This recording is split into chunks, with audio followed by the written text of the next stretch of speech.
back or defend the crown, but I guess everything happens for a reason. And we're really thankful na kahit ganun yung nangyari, nandito pa rin tayong lahat.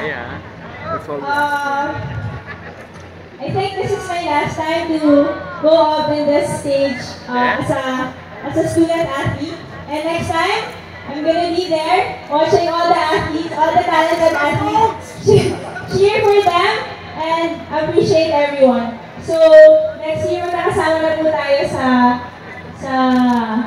kabilang side na ako. Hindi na ako andito.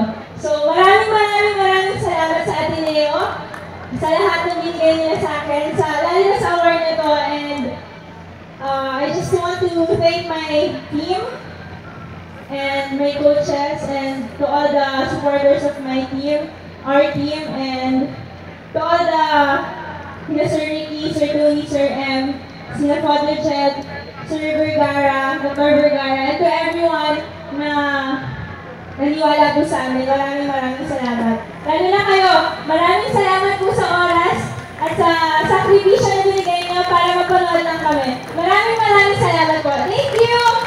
Thank you very much. Actually, good ang pangalan sa